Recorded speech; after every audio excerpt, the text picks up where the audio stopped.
Alors Wall Street est en panique. Ils ne peuvent pas se débarrasser d'Elon Musk aussi vite qu'ils l'avaient prévu. C'est le sujet de la vidéo d'aujourd'hui. Regardez ce titre. La dette de X proposée avec un bonus de 6 milliards grâce au pari d'Elon Musk sur l'IA.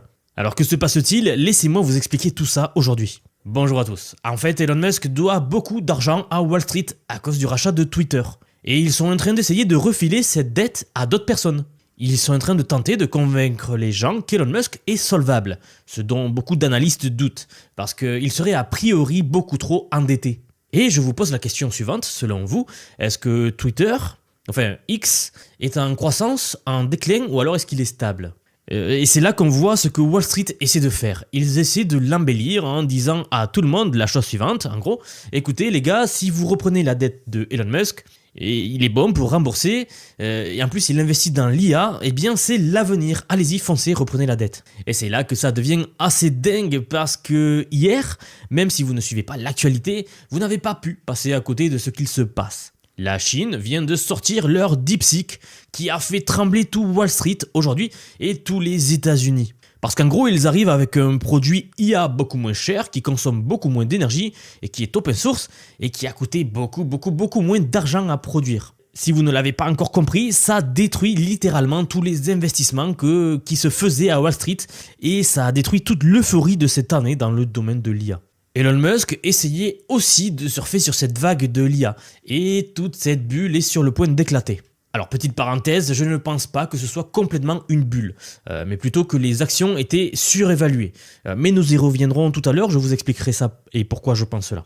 Voici un autre titre qui dit « Les géants de la tech sous pression » alors que DeepSeek chinois sème le doute sur les dépenses de milliards de dollars. Et n'oubliez pas qu'Elon Musk énerve des clients partout dans le monde avec Tesla et toute cette histoire de Twitter. Par exemple, en Allemagne, il y a ces gens qui s'appellent Digital Donkey ou Led Donkey, un truc comme ça. Et ils ont projeté une image d'Elon Musk faisant le salut du type à la moustache, que vous connaissez tous je pense. Et vous voyez ce que je veux dire là, sur l'usine Tesla, avec écrit ce que vous lisez à l'écran. Je vais éviter de le dire tout haut. En plus de ça, Elon Musk s'est fait récemment critiquer par plusieurs groupes pour avoir parlé à l'AfD. Vous savez, ce parti allemand. Étant donné qu'il se mêle à la politique allemande, vous vous doutez bien qu'il gagne de plus en plus d'ennemis à travers le monde. Il s'implique de plus en plus dans la politique canadienne, dans la politique britannique, australienne, etc. Ce mec est partout. Eh bien, Wall Street est en train d'essayer de s'en débarrasser. Et ils essaient encore une fois de faire passer une catastrophe pour une opportunité. En disant la chose suivante, vous savez, il va être lui leader dans l'IA. Alors allez-y, reprenez la dette et investissez sur lui. Tout ça pour se débarrasser de la dette que eux possèdent de Elon Musk. Mais en fait, honnêtement, c'est un gros problème pour Wall Street parce que, comme on vient d'en parler avec le nouveau DeepSeek chinois qui vient de sortir, il est moins cher, il consomme moins d'énergie et il paraît qu'il est même meilleur. Voici quelques gros titres qui sont sortis aujourd'hui, peut-être demain au moment où vous regardez la vidéo et j'espère que tout ça va vous parler. Donc par exemple, ici vous voyez, la vente massive d'actions s'aggrave alors que les inquiétudes sur l'IA secouent les marchés. Vous avez aussi les traders tech optimistes ont fait des paris records dans le mauvais sens avant l'effondrement. Ou encore, les secteurs des ETF Nvidia font face à son moment de vérité alors que les paris à effet levier s'effondrent. Que se passe-t-il exactement ?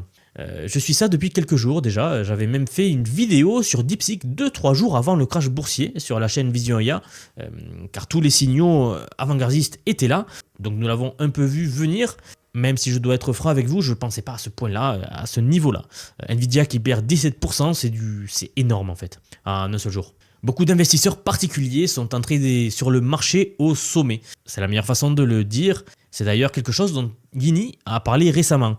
Vous savez, c'est l'un des hedge funds, donc un fonds d'investissement qui s'occupe de trader les actions, qui a souligné que quand on voit beaucoup d'investisseurs particuliers étrangers arriver en masse sur un marché, c'est parce qu'ils paniquent sur leurs marchés locaux. Ils se disent donc, je vais me réfugier sur le marché américain, et ce qui entraîne sa montée. En fait, le marché américain, suite à ça, monte comme un fou, et c'est ce qu'on voit depuis quelques années. Sauf que ça ne peut pas continuer pour toujours. La dernière fois que ce genre de choses est arrivé, c'était pendant la bulle Internet de 2000 à son plus haut, et aussi pendant la grande crise financière. Donc voici la question que je continue à me poser. Sommes-nous au pied d'un grand crash, peut-être même face au plus grand crash de l'histoire ? On a une combinaison de bulles Internet avec une crise financière. Parce qu'on a la folie de l'IA, on a la folie des cryptos, toute la folie autour d'Elon Musk, parce que c'est une grosse partie dans tout ça.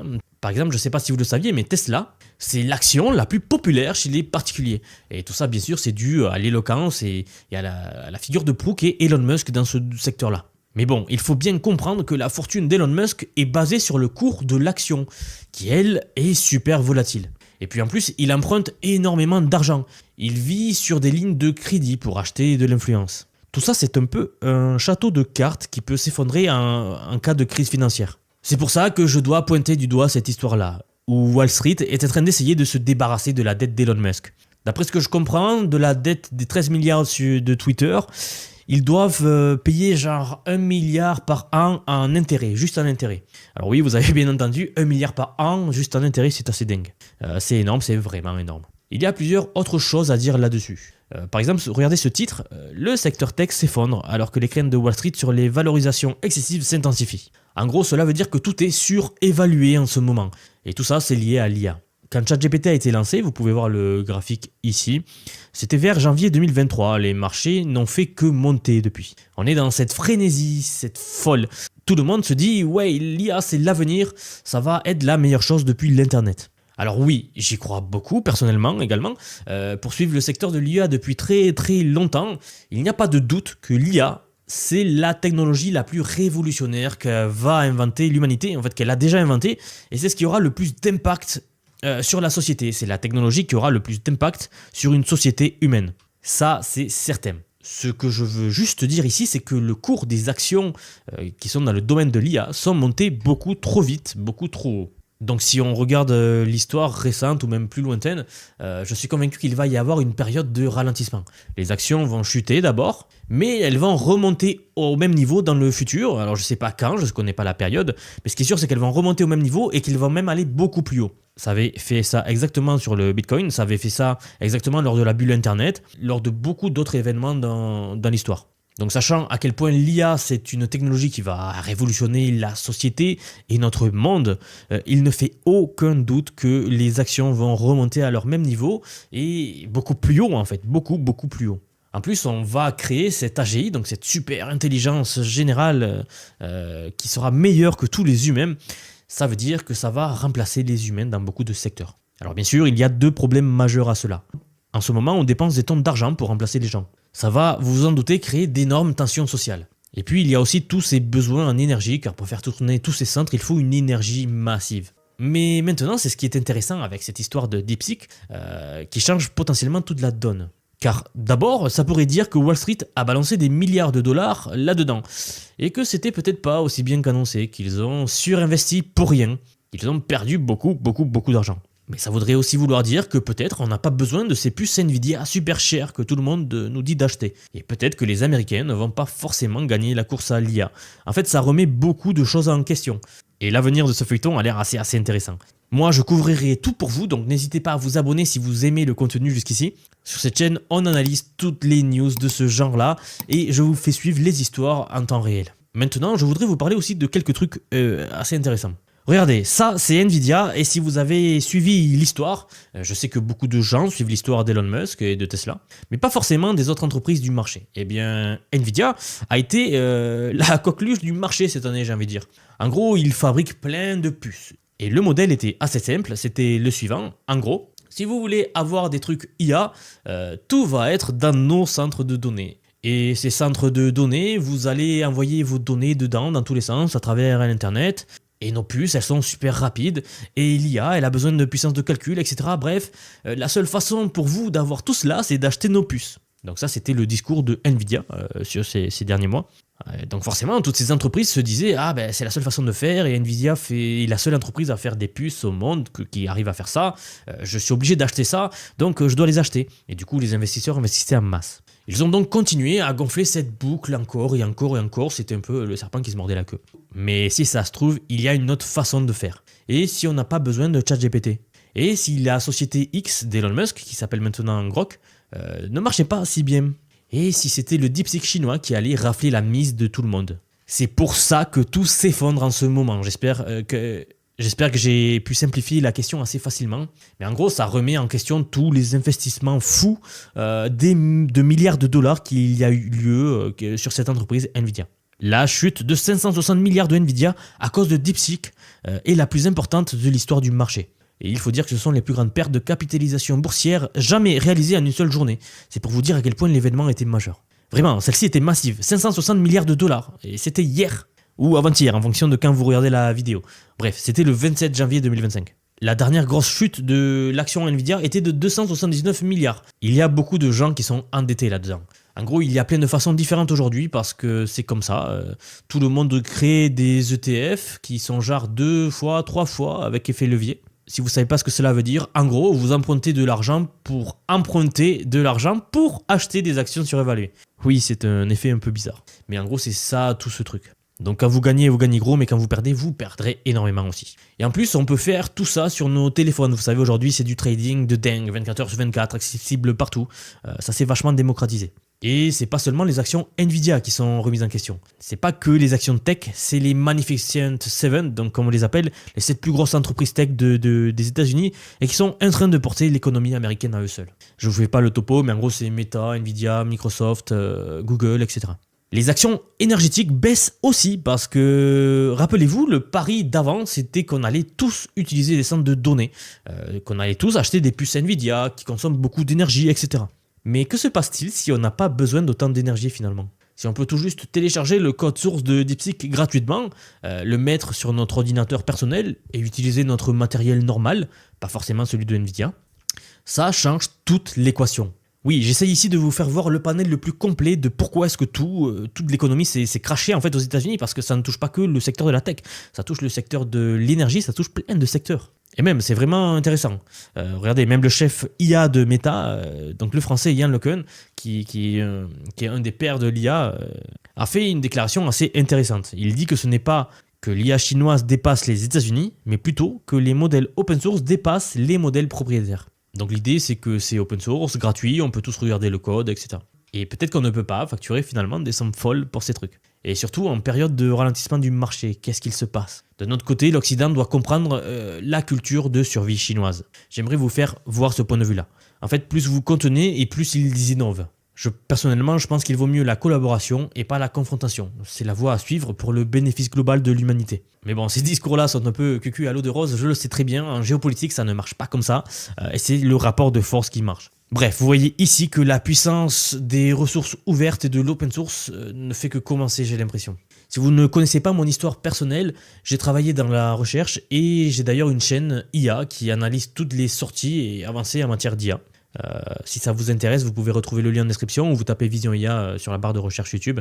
Même s'il y a de fortes chances que si vous regardez cette vidéo, vous venez de Vision IA et que vous me suivez là-bas déjà.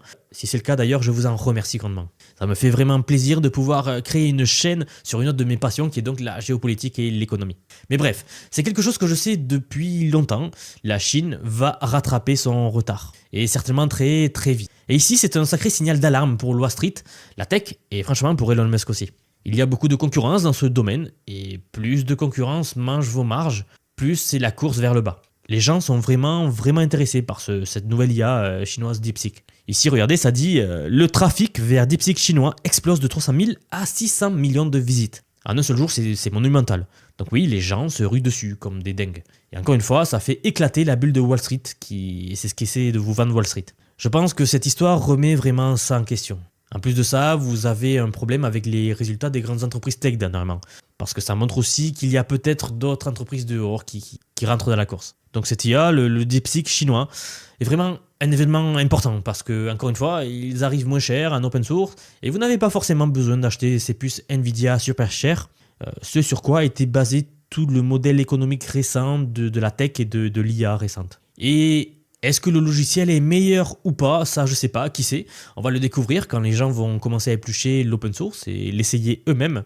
Je vous montre ce graphique parce qu'il nous montre aussi comment les profits refroidissent pour beaucoup de ces entreprises tech.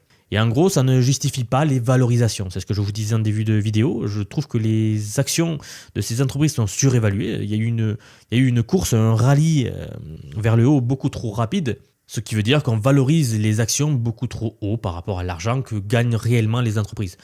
Nous nous sommes beaucoup éloignés des fondamentaux récemment. J'essaie de faire le lien avec les marchés, mais il faut comprendre que Elon Musk est la figure des marchés. Comment dire, il est un peu l'icône de la tech. L'autre truc dingue dans tout ce qu'on voit avec les marchés, c'est que Elon Musk est pote avec David Sachs et Peter Thiel. Et si vous ne savez pas, ils ont tous des connexions sud-africaines. David Sachs est né en Afrique du Sud, lui aussi comme Elon Musk. Et puis Peter Thiel, même s'il est né en Allemagne, a passé beaucoup de temps en Afrique du Sud quand il était enfant. Donc tous ces gens, ils ont à peu près le même âge, ont ces connexions, ont un genre similaire de mentalité, de culture. Ils ont peut-être même passé leur enfance ensemble, qui sait. Je vous dis ça car David Sachs dit la chose suivante, DeepSeek R1 montre que la course à l'IA va être très compétitive et que le président Trump avait raison d'annuler le décret de Biden, qui entravait les entreprises américaines d'IA sans se demander si la Chine ferait pareil. J'ai confiance en les USA, mais on ne peut pas être trop complaisant. Donc ce qu'ils vont faire et ce qu'ils annoncent ici, c'est qu'ils vont accélérer encore plus les investissements en IA. J'aimerais avoir votre avis là-dessus. Que pensez-vous de DeepSeek ? Qu'est-ce que ça peut dire? Qu'est-ce que ça vous fait penser par rapport au marché? Et surtout, que pensez-vous qu'il va arriver à Elon Musk maintenant? Ce sont des réflexions assez intéressantes. Et si vous avez apprécié cette vidéo, n'oubliez pas de vous abonner pour soutenir la chaîne qui vient tout juste de débuter. J'espère pouvoir vous apporter le plus de valeur possible en termes d'analyse des marchés et d'analyse de la géopolitique. Dans tous les cas, je vous remercie pour votre temps et je vous dis à très bientôt pour la prochaine vidéo.